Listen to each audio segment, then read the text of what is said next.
जय शिवराय. मी सचिन भापकर. शेतकरी मित्रांनो, आज जो मी व्हिडिओ घेऊन आलो आहे तो आहे DAP ओरिजिनल आणि नकली कसं ओळखायचं यावर. पण त्या अगोदर चॅनलला सबस्क्राईब करा, फॉलो करा आणि व्हिडिओ जर आवडला तर लाईक, कमेंट, शेअर नक्की करा.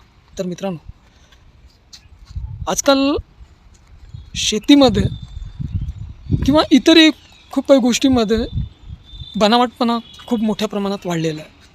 त्यामुळे शेतीमध्ये पिका म्हणजे बियाणामध्ये म्हणा, खतामध्ये म्हणा, नकलीपणा हे मोठ्या प्रमाणात असते.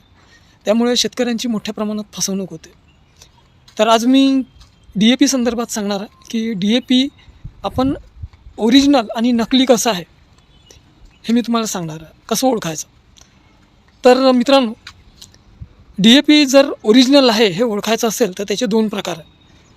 एक म्हणजे तुम्ही DAP थोडंसं हातात घ्या, DAPचे 5-6 दाणे, आणि आपण जो तंबाखू खातो, खायचा चुना जो असतो तंबाखूचा, तो त्याला थोडासा लावा आणि हाताला लावा म्हणजे त्या DAPला, आणि त्याला पूर्ण असं चोळा जसं आपण तंबाखू चोळतो.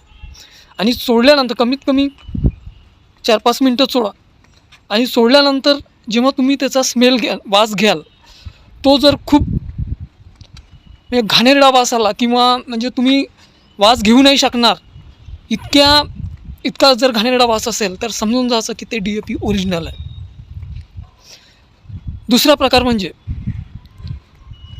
चुलीवर तुम्ही जर तवा ठेवला आणि तवा ठेवल्यावर जर तुम्ही त्याच्यावर DAPचे 4-5 दाणे टाकले आणि ते जर फुगले तर समजून जायचं की DAP ओरिजिनल आहे. आणि जर नाही फुगलं तर समजून जायचं DAP हे नकली आहे. तर मित्रांनो, हे प्रयोग करून बघा. मी सांगतो म्हणून नाही, पण तरी करून बघा.